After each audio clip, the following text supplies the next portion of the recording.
বিস্ফোরক পুরুলিয়ার পৌরসভার পৌরপ্রধান নবেন্দু মাহালি। শনিবার পুরুলিয়ার রবীন্দ্র ভবনে অনুষ্ঠিত হয় জেলার বিভিন্ন লোকশিল্পীদের একটি কর্মশালা।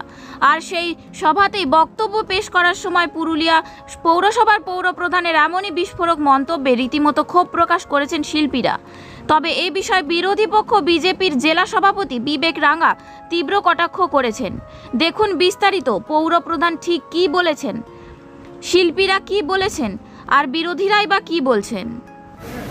আমার এটাই মূল বিষয় যে যারাই শিল্পী আছে পুরুলিয়ায়, এটা তো একটা ভাবার বিষয় যে আমরা যারা বিশেষ করে পুরুলিয়ার ভূমিপুত্র, মানে এক কথায় বলতে গেলে আমরা যারা লাড়গাড়া লোক পুরুলিয়ায় বা ঠাকুরদার আমল থেকে, আমরা ভাবুন তো যে পুরুলিয়ার এত শিল্পী, সবচেয়ে হাইস্ট শিল্পী বাতা আজকে রাজ্যের বিভিন্ন জায়গায়, দেশের বিভিন্ন জায়গায় আজকে প্রতিনিধিত্ব করতে শিল্পীরা যাচ্ছে।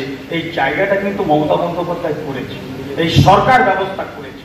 আমার একটাই কথা, একটাই বক্তব্য, এই সরকারের আপনি নুন খাচ্ছেন, এই সরকারের গুণ গাইতে হবে। আপনারা যে প্রোগ্রাম পারফরমেন্স পান, সরকারি প্রকল্প প্রচারের জন্য পান, আপনি প্রচারও করবেন আবার সরকারের বিরুদ্ধে প্রচারও যাবেন। এই দুটা জিনিস একসঙ্গে হবে নাই বন্ধু, আপনাকে একটা রাস্তা বেছে নিতে হবে, সেটা ঠিক। দুদিকে দু নৌকায় পা দিয়ে চলা যায়, তাহলে আপনাকে ডিসিশন নিতে হবে যে আমি কোনো সরকারি ভাতা নেব নাই, পুরস্কার ফিরাই দেবো, যদি কোনো পাইছি সম্মান ফিরাই দেবো, কার্ড সিলিন্ডার করে দেবো। আপনি তো শিল্পী, আপনার নিজস্ব শিল্পী সত্তা যদি থাকে আপনি এমনি বাজার আসর গরম করে দেবেন, কোনো দরকার হবে না সরকারি সাহায্য। আপনি তো শিল্পী, আপনার যদি বাজারে ক্রেজ থাকে এমনি লোক ডাকবে যে না ওই শিল্পীটারে গান করাবো, ওই শিল্পীটারে আমরা সব করবো, সরকারি সাহায্য দরকারই হবে। আপনি সরকারেরও সাহায্য নেবেন, সরকারের মঞ্চে জায়গা খুঁজবেন, সরকারের বিভিন্ন প্রোগ্রাম নেবেন, আবার সরকারের বিরুদ্ধে বিভিন্ন আন্দোলনও সামিল হবেন। এটা বন্ধু কিরকম হচ্ছে, এইটা বললেই নবেন্দু মাহালি খারাপ হয়ে গেল। চেয়ারম্যান এরকম বক্তব্য রেখে দিল, বিরাট ব্যাপার, চারদিকে ভাইরাল হয়ে গেল। ভাইরাল হোক, তাতে কোনো আপত্তি নাই, ন্যায্যটা ন্যায্যই বলবো, সঠিকটা সঠিক বলবো, কারণ এটাই আমাদের বৈশিষ্ট্য। আমি তাই আহ্বান জানাবো যে আসুন এই বিষয়টা, এই যারা ছৌ নাচের মুখোশের মতন যারা শিল্পীর মুখোশ পরে আছেন, যারা সেই মুখোশগুলাকে খুলে দিতে হবে। যারা দুদিকেই ভাগ্য নিব, এদিকেরও উপরও কাছেরও খাবো, তলেরও পড়াবো, এইটা বন্ধু চলবে না। এইটুকু বলে আমার বক্তব্য শেষ করছি। ওনার যে বক্তব্য যে সরকারের নুন খেলে তার গুণ গাইতে হবে, যদি এরকম উনি বলে থাকেন তাহলে এ ব্যাপারে সত্যি কথা বলতে এটা অনেকটা চাপিয়ে দেওয়ার মতন হচ্ছে জনগণের উপর তার বক্তব্য, এবং শিল্পীদের উপর বিশেষ করে। এবং এইরকম একটা চাপের মধ্যে থেকে শিল্পীদের কখনো বিকাশ হতে পারে না। শিল্পীদের একটা নিজস্ব সত্তা আছে এবং সমাজে যা কিছু দেখবে সমস্ত ব্যাপারগুলো তারা মানুষের কাছে তুলে ধরবে, এটাই তাদের প্রথম কাজ।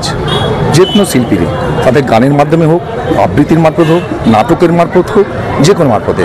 এখানে যদি কিছু বাধা থাকে একমাত্র সরকারি গুণগানই গাইতে হবে।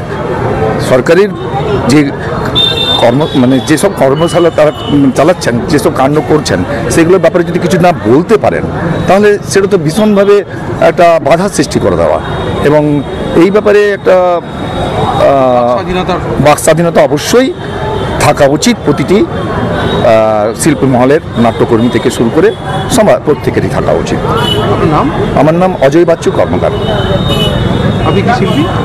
আমি নাট্যকর্মী এবং আমি একটু বাচিক শিল্পী, এসের মধ্যে থেকে গেছে। দেখুন, আজকে এখানে যে কর্মসূচিতে আমরা জমায়েত হয়েছি সেটা শুধু শিল্পীদের নয়, সমস্ত প্রতিবাদী মানুষের। কিন্তু নিজে একজন শিল্পী হিসেবে, নিজে একজন নাট্যকর্মী হিসেবে আমি মনে করি যে সরকারের নুন খাইলে গুণ গাইতে হবে, এই যে বিষয়টা, এটা আমার মনে হয়েছে একরকমের থ্রেট কালচার। কারণ সরকার কার? সরকার মানুষের। সরকারের টাকা আসছে মানে সেটা কিন্তু আমাদেরই ট্যাক্স ঘুরে শিল্পীদের কাছে ভাতা হিসেবে আসছে।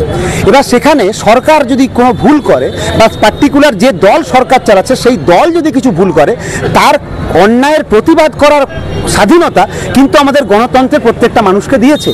কারণ রবীন্দ্রনাথ বলছেন অন্যায় যে করে অন্যায় যে সহে তব ঘৃণা তারা যেন তৃণ সমদায়। অর্থাৎ সরকার আমাকে, আমার প্রতিভা আছে, আমার ক্ষমতা আছে বলে আমাকে ভাতা দিচ্ছে, তার জন্য সরকার যদি কিছু অন্যায় করে আমি তার প্রতিবাদ করতে পারবো না, এটা তো হতে পারে না। তাহলে তো আমি গণতন্ত্রে নেই, আমি তো ফাঁসিবাদী সরকারের কাছে আছি। কিন্তু সেটা নয়, আমার ভোট দিয়ে নির্বাচিত যে সরকার, সেই সরকার যদি অন্যায় করে আমি তার প্রতিবাদ করব। আপনার নাম? আমার নাম অভিযান ভট্টাচার্য। দেখুন, তৃণমূলের একটি নিম্ন স্তরের মানসিকতার পরিচয় আজকে পাওয়া গেছে। থ্রেড কালচার যেটা গোটা রাজ্যের জুড়ে চলছে, পুরুলিয়াও সেখান থেকে বঞ্চিত নেই। এক রকমের থ্রেড দেওয়া হচ্ছে শিল্পীদেরকে কি যদি ভাতা চাই তাহলে সরকারের গুণ গাইতে হবে। আবার সরকারের নুন কিসের আছে? সাধারণ মানুষ নিজের ট্যাক্সের টাকা দেয়, সেই ট্যাক্সের টাকা দিয়ে সরকার ভাতা পাতা যা গেলে যে ডেভেলপমেন্টে কাজ করে সব করে। সরকারের নুনের কোনো বিষয় নেই। মানুষের গণতান্ত্রিক অধিকার আছে, যদি কোনো সরকারের ভুল পদক্ষেপ আছে, কোনো যদি দুর্নীতি আছে, বেআইনি কোনো কিছু হচ্ছে, তো তার বিরুদ্ধে আন্দোলন করার মানুষের গণতান্ত্রিক অধিকার আছে। সেই গণতান্ত্রিক অধিকারের জন্যই আজকে মানুষ পথে নেমেছে। তাহলে এই যে থ্রেড কালচার এবং নিম্ন মানসিকতার যে পরিচয় আজকে পাওয়া গেল, যেখানে বলা হয়েছে সরকারের নুন খেলে সরকারের গুণ গাইতে হবে, না তো সরকারের নুন খাচ্ছে সাধারণ মানুষ, পশ্চিমবঙ্গ মানুষ এবং শিল্পীরা, এবং সরকারের গুণ গাইতে হবে এমন কোনো বাধ্যকতা নাই। এখানে কোথাও না কোথাও কিছু নিম্ন স্তরের মানসিকতার পরিচয় আছে এবং কিছু শিক্ষা দীক্ষার অভাবের পরিচয় এখানে দেখা যাচ্ছে। কি মানুষের ট্যাক্সের টাকা মানুষ ঘুরে আদায় করে, কেউ সরকার কোনো পকেট থেকে দেয় নাই। আর যে সরকারই আছে সেই সরকার যে সেই মানুষের জনগণের জন্য বিভিন্ন রকমের ভাতা দেয়। এটা নতুন কিছু মমতা বন্দ্যোপাধ্যায়ের নেতৃত্বে কিংবা ওনার মুখ্যমন্ত্রীর যে ওনার সরকার যে আছে, ওই সরকারের নতুন কিছু হচ্ছে না।